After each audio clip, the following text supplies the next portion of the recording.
भगवद गीता का पहला अध्याय,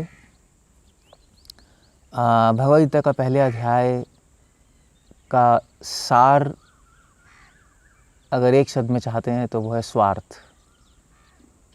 शुरुआत भगवद गीता की होती है स्वार्थ से और 18वें अध्याय में अंत होता है भक्ति से, क्योंकि जहाँ स्वार्थ है वहाँ भक्ति नहीं है, जहाँ भक्ति है वहाँ स्वार्थ नहीं है। जहाँ स्वार्थ है वहाँ व्यक्ति अपने लिए काम करता है, जहाँ भक्ति है वहाँ कृष्ण के लिए काम करता है।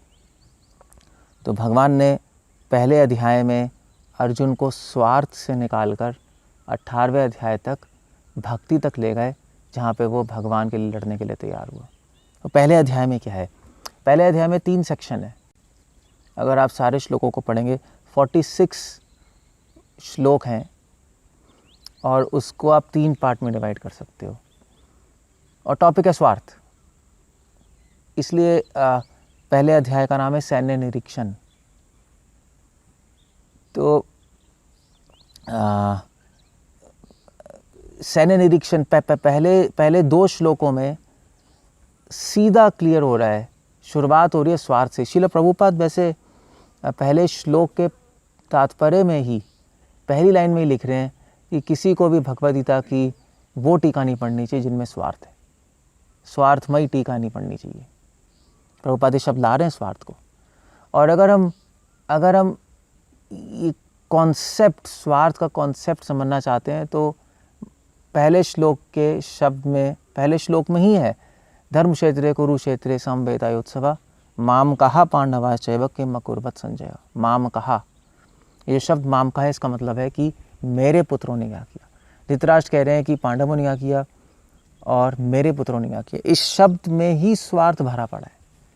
तो धृतराष्ट्र जैसा व्यक्ति, श्रील प्रभुपाद लिख रहे हैं दूसरे श्लोक में गीता के, धृतराष्ट्र सिर्फ जन्म से अंधा नहीं था, आध्यात्मिक रूप से भी अंधा था। और उसको ये भी पता था उसके पुत्र भी अंधे हैं।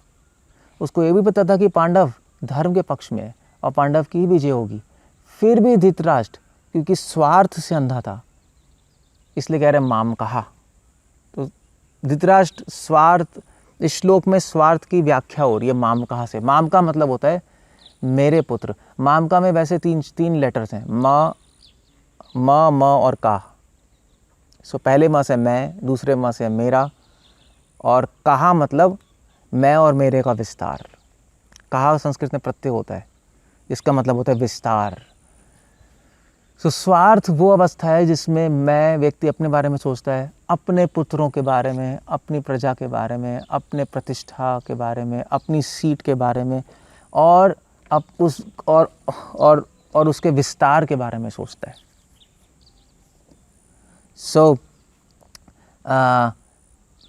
पहले 2 श्लोकों से शिक्षा मिलती है कि जहाँ स्वार्थ है वहीं अधर्म है। ये धृतराष्ट्र खुद कह रहे हैं कि मेरे पुत्रों ने क्या किया, क्योंकि उनको डर लग रहा है। धर्म क्षेत्र कुरुक्षेत्र में जहाँ पांडव हैं उनकी विजय उसको लग रही थी निश्चित है, क्योंकि वो धर्म के पक्ष में है। तो इसलिए पहले 2 श्लोकों में शिक्षा है जहाँ स्वार्थ है वहाँ अधर्म है, और जहाँ अधर्म है वहाँ कृष्ण नहीं है। सिंपल। कृष्ण धृतराष्ट्र की साइड नहीं थे, कृष्ण दुर्योधन की साइड नहीं थे, तो कृष्ण पांडवों की साइड में थे। इसीलिए दूसरे श्लोक से लेकर 20वें श्लोक तक गीता में सैन्य निरीक्षण, सेना के बारे में बताया गया है, कौन किस साइड था। तो एक साइड थे पांडव, भीमाभिरक्षितम, ये श्लोक आता है 8वें श्लोक के अंदर। दुर्योधन कह रहे हैं कि भीम से पांडवों की सेना रक्षित है और भीष्म से मेरी सेना रक्षित है, भीष्माभिरक्षितम। तो एक साइड भीष्म है, द्रोणाचार्य हैं, कृपाचार्य हैं, इतने महान व्यक्ति। एक साइड है पांडव, और उसके बाद धृष्टद्युम्न, सात्यकी, युत्सु। और 14वें श्लोक में पहले अध्याय के संजय क्लियरली कह रहे हैं, दिव्यौ शंखौ प्रदम्धु, कि भीष्म ने और कौरवों ने अपने शंख बजाए, मगर जब कृष्ण और पांडव अर्जुन ने अपने शंख बजाए जो कि दिव्य थे, उसके लिए दिव्य शब्द इस्तेमाल कर रहे हैं। इससे प्रभुपाद लिख रहे हैं, इससे ये पता लगता है कि विजय तो केवल पांडवों के पक्ष में ही है। क्यों? क्योंकि पांडवों के पक्ष में स्वार्थ नहीं है। जो स्वार्थ का पक्ष लेता है, जो स्वार्थी है वो तो पहले ही हार चुका है, जैसे दुर्योधन और धृतराष्ट्र। मगर स्वार्थ का पक्ष लेगा वो भी हार जाएगा। जैसे भीष्म गुरु थे, साधु पुरुष थे। द्रोणाचार्य, कृपाचार्य, ये खराब लोग नहीं थे, मगर क्योंकि इन्होंने स्वार्थ का पक्ष लिया था, इसलिए भगवान कह रहे हैं, गीता कह रही है, संजय कह रहे हैं कि वो भी हार जाएंगे, उनकी भी विजय नहीं होगी। प्रभुपाद लिख रहे हैं पॉपट में, जहाँ भगवान ने पांडवों का पक्ष लिया और इसीलिए विजय भी उनका ही पक्ष लेगी। तो दूसरी शिक्षा मिलती है हमें दूसरे अध्याय, दूसरे श्लोक से लेकर 20वें श्लोक तक, कि जो स्वार्थ का पक्ष लेता है वो भी अधर्म में रहता है और उसका भी नाश होता है। तो स्वार्थ इतनी खतरनाक चीज़ है। स्वार्थी नहीं, स्वार्थ का पक्ष भी ले लोगे तब भी आप हार जाओगे, तब भी वहाँ पे कृष्णा नहीं होंगे। ये कृष्ण को अगर एक चीज़ से चिढ़ है तो स्वार्थ से है। और तीसरा 21वां और 21वें श्लोक से 46 श्लोक तक अर्जुन ने कई कारण बताए ना लड़ने के। अब अर्जुन एक अच्छा व्यक्ति था। श्रील प्रभुपाद लिख रहे हैं 44 श्लोक और 45 श्लोक में श्रील प्रभुपाद लिख रहे हैं, अर्जुन क्योंकि भगवान का भक्त है इसलिए उसमें सारे अच्छे गुण थे, दिव्य गुण थे, साधु गुण थे। और इसलिए अर्जुन धार्मिक, इसलिए अर्जुन ने कहा मैं नहीं लड़ूंगा। क्यों? भगवान ने कहा क्यों? क्योंकि अर्जुन ने 5 कारण दिए ना लड़ने के। अर्जुन ने कहा कि भी देखो हमें दया करनी चाहिए, बेकार में लड़ाई, खून खराबा क्यों करें। अर्जुन ने कहा कि मैं अपने सुख के लिए इतनी सारी लड़ाई करूं।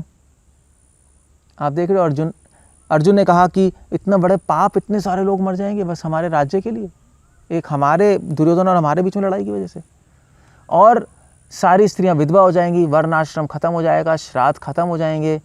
तो अर्जुन ने 5 कारण दिए। अर्जुन ने फाइनली कहा मैं कंफ्यूज हूं भगवान। तो ये सारे कारण अगर आप ध्यान से देखेंगे तो सारे धर्म के कारण है, सारे अच्छे कारण है। कोई भी अच्छे व्यक्ति कहेगा हाँ अर्जुन सही कह रहा है, दया होनी चाहिए, बेकार में खून खराबा क्यों, पाप क्यों हो, क्यों इतने सारे लोग मरे। बट पॉइंट यहाँ पर ये है, श्रील प्रभुपाद लिख रहे हैं 31 श्लोक में इसी के, कि क्योंकि अर्जुन धार्मिक कारण तो दे रहा है, मगर क्योंकि अर्जुन में स्वार्थ आ गया था। प्रभुपाद लिख रहे हैं कि सब लोग अपने में ही रुचि रखते हैं। प्रभुपाद लिख रहे हैं सब लोग अपने स्वार्थ में ही रुचि करते हैं, भगवान में रुचि नहीं रखते, भगवान की इच्छा पूरी करना नहीं आते। प्रभुपाद 31वें श्लोक में भी लिख रहे हैं कि कोई भी अपना स्वार्थ नहीं जानता। असली स्वार्थ तो है अपना स्वार्थ छोड़ना, भगवान की इच्छा पूरी करना। अर्जुन अपने बारे में सोच रहे थे। इसलिए शिक्षा मिलती है कि धर्म में भी अगर स्वार्थ आ जाए तो वो भी अधर्म बन जाता है। और आप देख लीजिए आखिरी श्लोक 46 श्लोक में अर्जुन ने क्या बोला, भगवान शोक मानस विघ्न, शोक में अर्जुन का मन शोक में डूब गया। संजय कह रहे हैं, अर्जुन कह रहा है भगवान मुझसे लड़ाई नहीं होगी। धर्म का अगर अर्जुन धार्मिक बात कर रहा होता, सही होता, तो उसका अंत क्या होता? उसका अंत होता सुख और शांति। क्योंकि अर्जुन शोक में है, अर्जुन कंफ्यूज हो गया है, उससे पता लग रहा है कि अर्जुन अधर्म के रास्ते पे है, चाहे वो धार्मिक कारण ही क्यों ना बता रहा हो।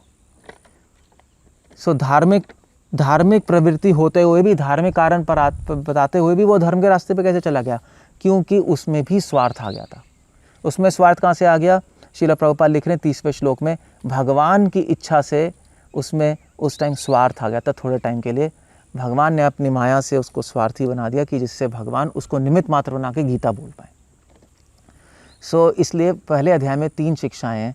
पहली शिक्षा है जहाँ स्वार्थ है वहाँ धर्म है, जहाँ अधर्म है वहाँ कृष्ण नहीं है, और जहाँ कृष्ण नहीं है वहीं हार है, वहीं नाश है। दूसरी शिक्षा है दूसरे श्लोक से लेकर 20वें श्लोक तक, कि जहाँ जो स्वार्थ का पक्ष भी लेगा वो भी नष्ट हो जाएगा, वहाँ पे कृष्ण कभी नहीं रहेंगे। और तीसरी शिक्षा है 21वें श्लोक से 46 श्लोक तक, कि धर्म भी स्वार्थ से अधर्म बन जाता है, और जहाँ अधर्म है वहाँ कृष्ण पक्ष नहीं लेंगे। जहाँ स्वार्थ है वहाँ कृष्ण नहीं है।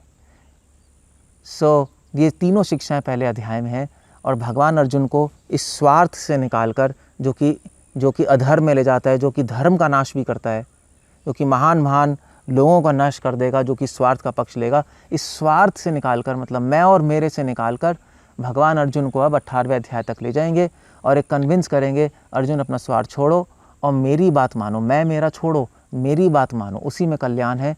मेरी बात मानने का मतलब मेरी भक्ति करो, उसी में विजय है, वहीं पर मैं हूँ। तो वो हम आगे पढ़ेंगे दूसरे तीसरे अध्याय में। हरे कृष्णा। श्रील प्रभुपाद की जय।